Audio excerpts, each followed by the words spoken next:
The mop hit the floor with a wet slap, and that's when Sergeant Mike Torres saw it. An old man, probably pushing 70, was cleaning the hallway outside the briefing room at Fort Bragg. Standard janitor uniform, weathered hands, the kind of guy you'd walk past without a second thought. But there was something on his forearm, a faded tattoo, some kind of unit insignia that Torres couldn't quite make out. "Hey, check out Grandpa's ink," Torres muttered to his teammate, jabbing his elbow into Ramirez's ribs. The old man's sleeve had ridden up while he was wringing out the mop, revealing what looked like some kind of military tattoo, except it was so faded, so worn down by time, that it just looked sad. "Probably got it at some county fair in 1970, Ramirez snorted. $20 says it's supposed to be an eagle, but looks like a deformed chicken.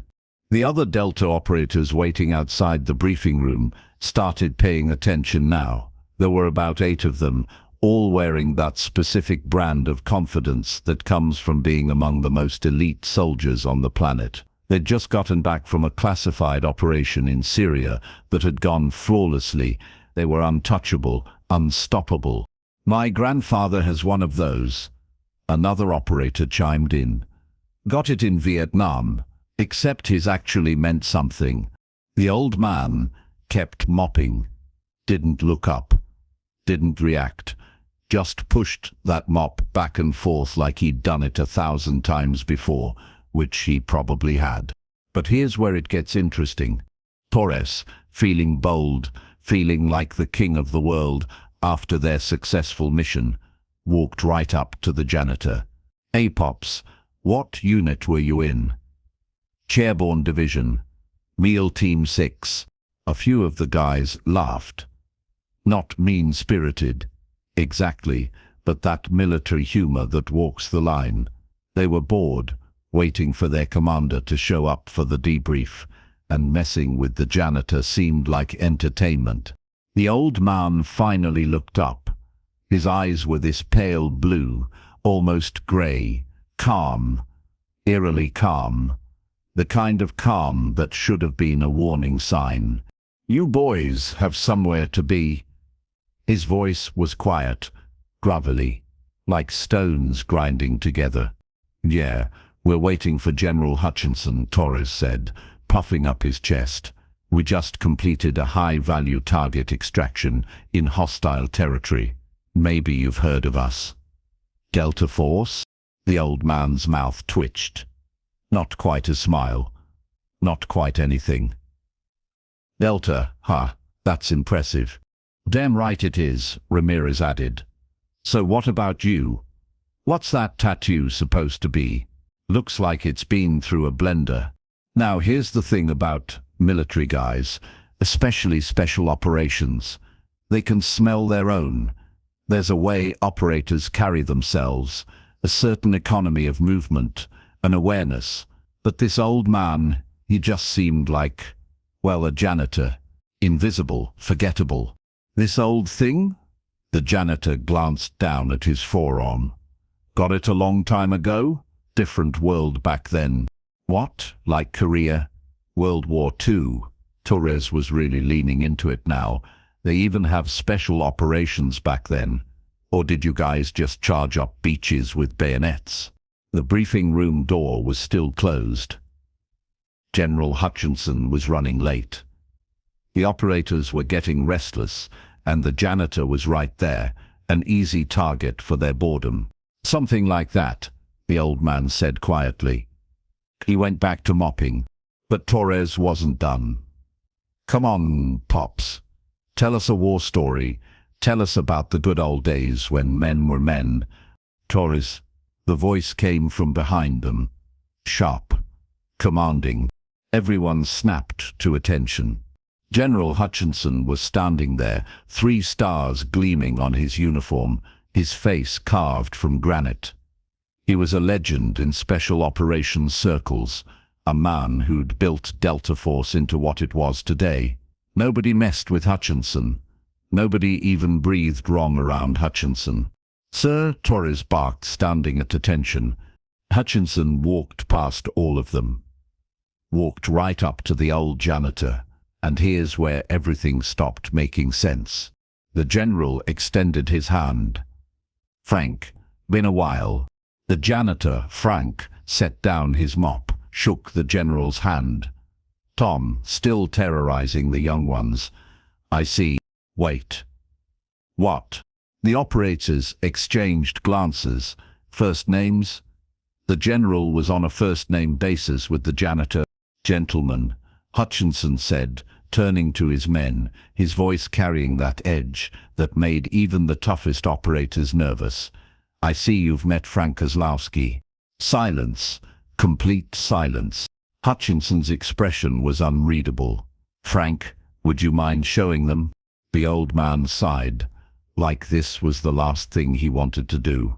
Like he'd spent years, decades maybe, trying to be invisible, trying to fade into the background. But he reached down and slowly, deliberately, rolled up his sleeve. The tattoo wasn't faded because it was cheap. It was faded because it was old. Really old. And as the sleeve came up, every operator in that hallway felt their stomach drop. It was a skull with a knife through it, and above it, in letters that had once been sharp but now bled into the skin, Makivisag. Torres felt like he'd been punched in the gut. Meksi VSOG. Military Assistance Command, Vietnam. Studies and Observations Group. The most classified, most dangerous, most absolutely insane special operations unit that had ever existed. These guys made Delta Force look like Boy Scouts. They ran missions so secret that most of them were still classified 50 years later. Cross-border operations into Laos and Cambodia. 3-man teams dropped into enemy territory with casualty rates that would make your blood run cold.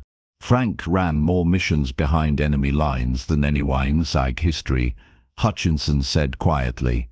37 deep reconnaissance patrols, 17 direct action missions. He was declared dead twice, came back both times. The old man's sleeve was all the way up now. The tattoo was just the beginning. There were scars. Lots of scars. Shrapnel scars. Bullet scars. The kind of scars that told stories these operators couldn't even imagine. "But here's my favorite part," Hutchinson continued, and there was something dangerous in his voice now. "Frank was one of the original instructors when we formed Delta Force in 1977. He trained the men who trained the men who trained you." Ramirez looked like he wanted to disappear into the floor. "He retired in 1982. Hutchinson said, "Came back here because he got bored.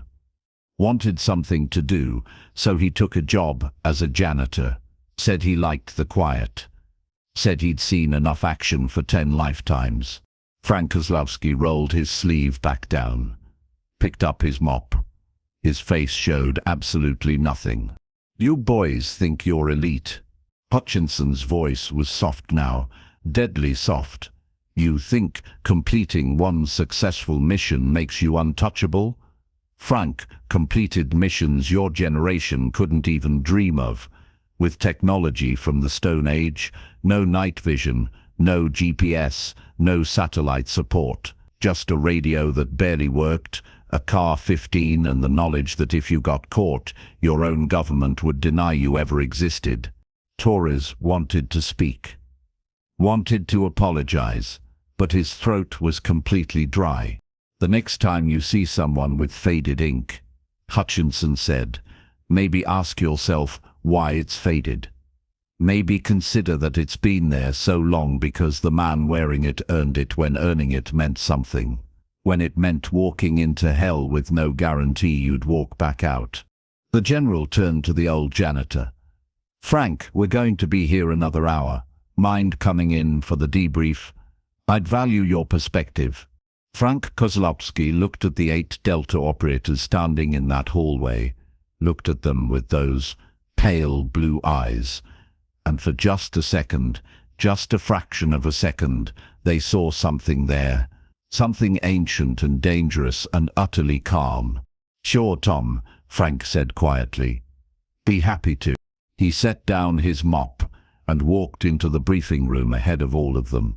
The most decorated, most dangerous man in that entire building, wearing a janitor's uniform, and 8 of the world's most elite soldiers learned something they should have known already. The quietest man in the room is often the most dangerous. The guy you overlook is sometimes the guy you should fear most. And that faded tattoo you're laughing at, it faded because it's been there through things you couldn't survive. Tories never made fun of a veteran's tattoo again. None of them did.